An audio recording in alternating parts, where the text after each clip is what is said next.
अंदाज नया, माध्यम नया, पॉलिटिक्स वाला, आओ राजनीति करें। माखन चोर या मटन चोर, क्या भगवान श्री कृष्ण को मटन का भोग लगेगा? सार्वजनिक हांडी फोड़ आयोजन में अब दही मक्खन नहीं, मटन की बरसात होगी। नमस्कार, मैं पंकज मुकाती, आप सभी को जन्माष्टमी की हार्दिक शुभकामनाएं। पॉलिटिक्स वाला पीएम टाइम में आज बेहद अधर्म और सनातन के खिलाफ वाली बात है। मोदी जी की भाजपा भगवान श्री कृष्ण को माखन चोर की जगह मटन चोर कहने की कोशिश पर भी चुप है। सावन में नॉनवेज, नवरात्रि में नॉनवेज खाने वालों को सनातन विरोधी, धर्म विरोधी बताने वाले खुद अब मटन हांडी की मांग कर रहे हैं। यही राजनीति है, हमेशा अपने हिसाब से धर्म का उपयोग। हिंदुत्व और सनातन के उग्र पैरोकार राज ठाकरे ने जन्माष्टमी पर मटन हांडी की डिमांड कर दी है, वो भी आयोजकों से।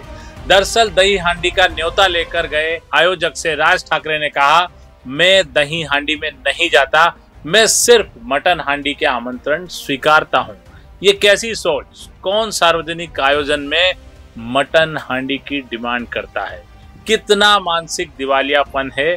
मटकी फोड़ का आयोजन होता है भगवान कृष्ण के जन्मोत्सव पर। इसमें बरसों से दही मक्खन ही रखा जाता है क्योंकि भगवान कृष्ण को दही और मक्खन पसंद था।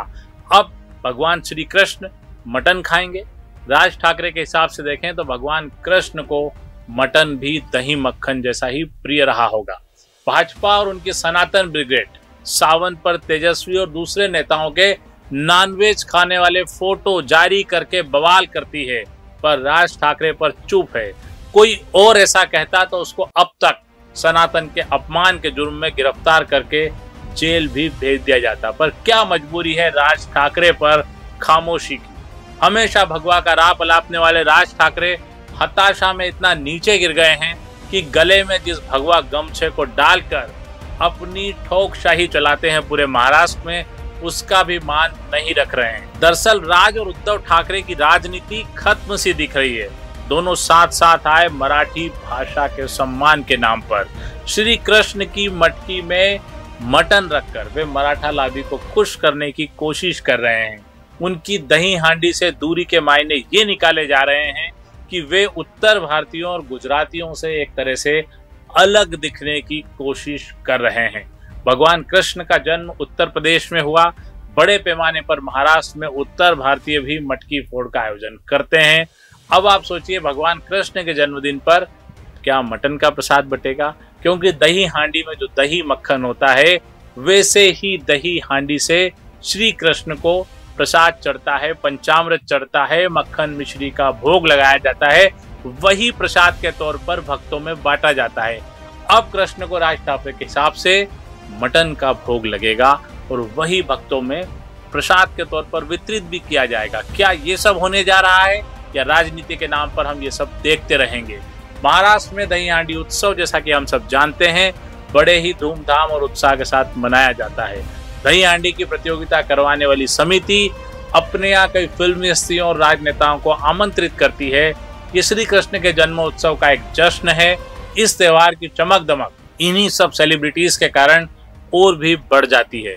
इस त्योहार की लोकप्रियता को देखते हुए राजनेता भी बड़े बड़े आयोजन में शरीक होते हैं और ऐसे आयोजन करते हैं।